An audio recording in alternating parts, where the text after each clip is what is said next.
welcome. You're watching The Money Show. I'm Kavita Thapliyal, and this is a show where we talk about investments and investment strategies for you. And today, we are diving into one of the most exciting stories in markets right now, the remarkable rally in silver. That's right. And after years of being the understated sibling to gold, silver has been stealing the spotlight in 2025, hitting fresh record highs on strong ETF inflows, dovish global monetary policy, and shifting industrial demand. Now, in spot silver, we've seen it has also surged above key levels, driven by a mix of macro liquidity, weakening US dollar, robust investor interest. Now, with silver drawing attention from traders and long-term investors alike, we are joined by two experts who will help us unpack what's driving this rally and what it means for you and your investment strategy. So today's focus on the show would be silver, beyond a commodity, a strategic investment to play in 2026 as well, not only just in 2025. Silver isn't just a precious metal anymore. It's playing a dual role as a store of value on dovish monetary outlooks and portfolio diversification, and as an industrial metal tied to technology demand. We'll break down what's fueling this unprecedented silver rise, whether this momentum can continue, and how investors short-term and long-term should approach silver in their portfolios now. We have Chintan Haria from ICICI Pru AMC. Chintan brings perspective on silver's role within the broader investment universe, how mutual funds and asset allocators view precious metals, and strategic positioning amid volatility. Kunal Shah from Nirmal Bank. Kunal focuses on commodities and technical levels, offering key insights into trading strategies, risk management, and how traders can navigate silver's volatile landscape. Welcome both of you on the show. And let's begin with the macro drivers and silver's outperformance. And this question is actually for both of you. Let me start with you, Chintan, out here. Silver is outperforming, okay? Many traditional assets this year, and it has also hit record levels recently. Now, I just want to understand from your perspective what macro drivers globally and domestically are underpinning this rally. Are we entering a new structural bull phase? Thanks, Kavita. So we've basically been discussing silver over the last 2 years or so, Right. Thanks to your Mahakums as well. Absolutely. And if we look at silver as a commodity, not just silver as a commodity, across commodities, be it silver, copper, gold, significant investments are going on in these metals. Two reasons. One, their end use is increasing. And two, the demand from investment also is increasing in these commodities. So silver for the last 4 years has had a deficit. In other words, demand has been more than supply, mainly driven by the industrial use of silver increasing exponentially after the use of silver increased in the solar panels, the electric vehicles, and also the applications of silver across, because it being a best conductor of electricity, is increasing meaningfully.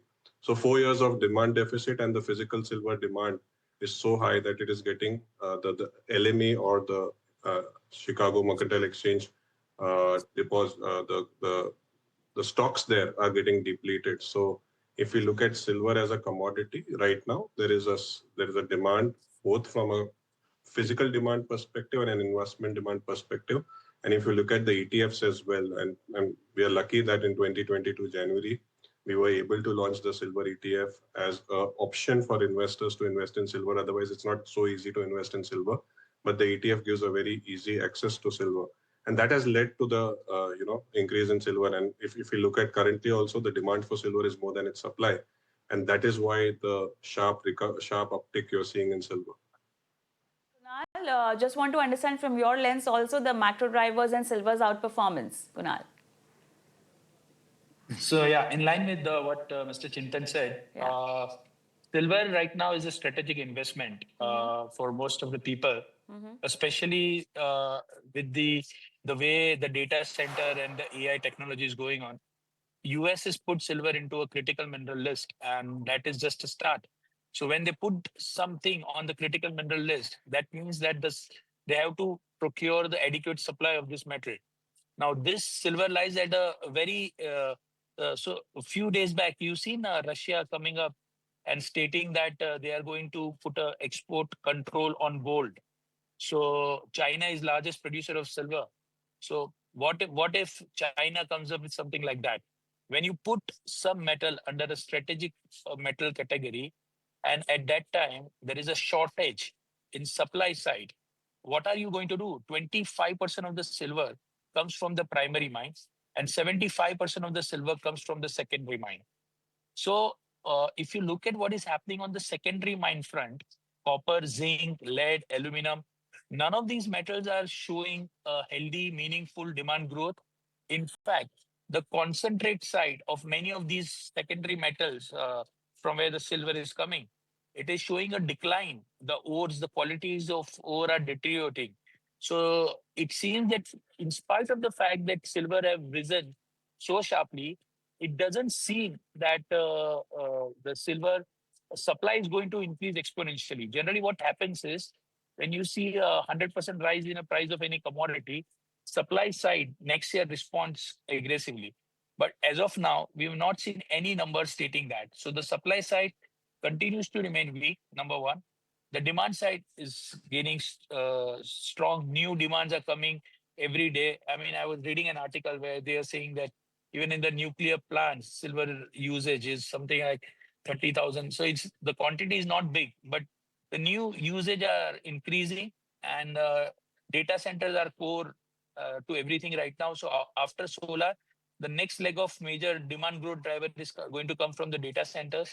So I think silver is already outperformed, and there is no reason why it should. The volatility will persist, but until the supply side improves drastically, it is likely to remain under a firm bull trend.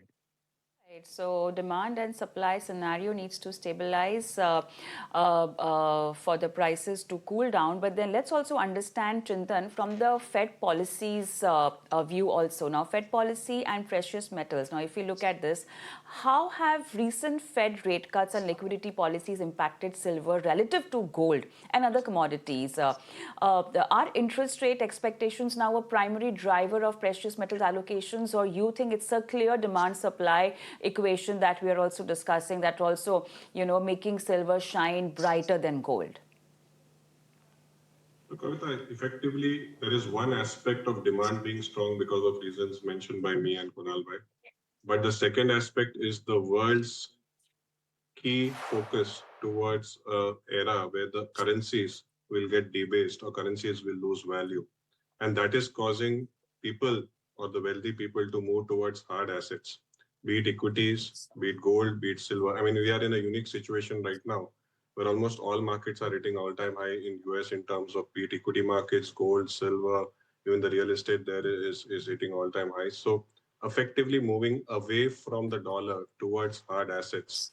And it is no surprise that both gold and silver are on their way for the best performance since 1979. So we are looking at a 46-year record beat in terms of the performance of these two commodities. And equity markets, anyways, for the last 4 to 5 years, if you look at the market caps, they've been beating on going through the roof. So effectively, the world is saying that there's so much debt that the governments have kind of conquered. There is no way in which they are going to be able to repay it. So the only way is that the currencies lose value. And if currencies lose value and you want to protect your wealth, the only means of protecting wealth are equities or commodities, and especially bullion also. So that's where we are seeing the focus increase. And hence, both the investment demand and the end use demand are leading to this situation where there's a significant uptick across commodities, even copper for that matter.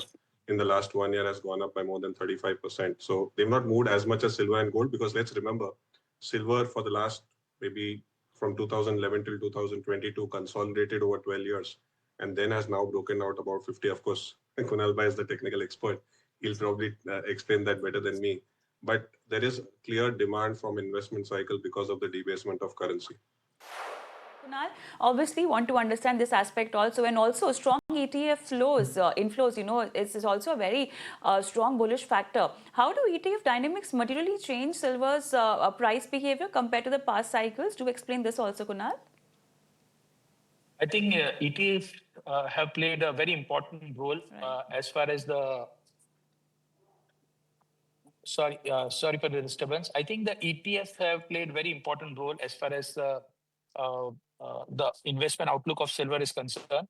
So I believe that I, I believe that it's, in India, especially, if you look what has happened, people had one great way to invest in silver. And even at the time when silver prices were moving up during the Diwali, the major inflow, what we've seen, the only inflow at that time, people were buying silver ETFs left, right, and center. So people were feeling FOMO and everyone was buying silver ETF. Similarly, in West also, this is happening.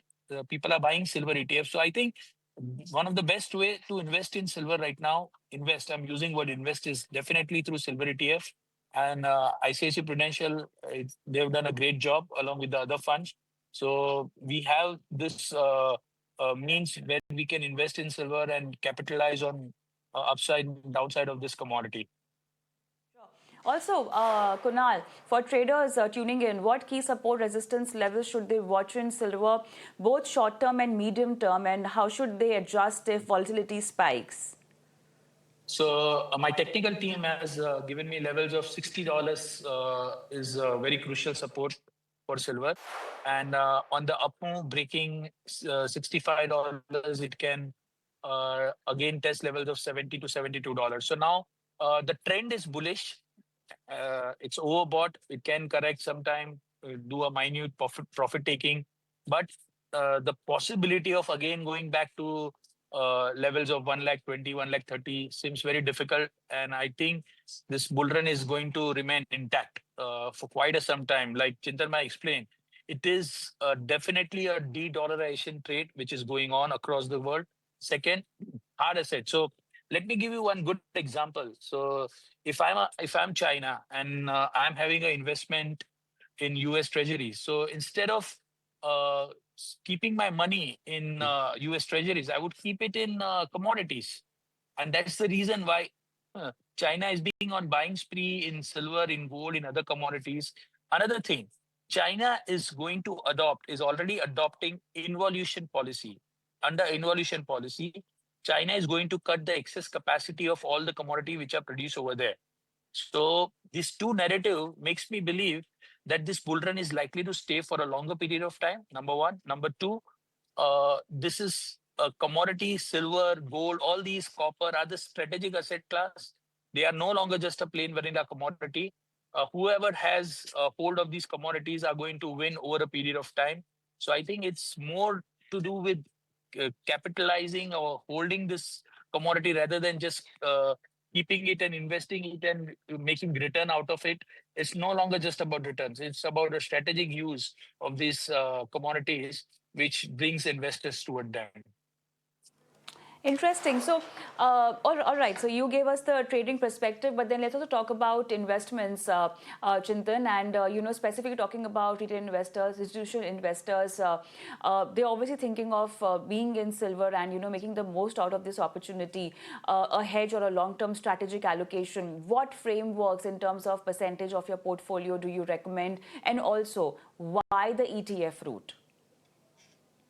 So, Kavita, if you look at the percentage allocation, maybe about a year back when we were speaking, we were saying about 15% in gold plus silver is a good number to have. Now, with the gold and silver prices having risen the way they have, that number has probably come down to having 10% in gold plus silver. So, from an investment perspective, when you're creating an entire portfolio, 10% in gold plus silver is something which should be had, and this is not obviously counting the physical gold or the Stridhan as it is called, where you buy physical gold or jewelry, right? So it is your financial assets, and for about 10% of your financial assets should be in gold or silver. I mean, it may sound small, but across all the large family offices and investors we speak, actually no one probably has 4 to 5% also in gold plus silver. So that's the kind of underinvestment we are speaking in terms of gold and silver, in which Kunal Bhai was also probably mentioning.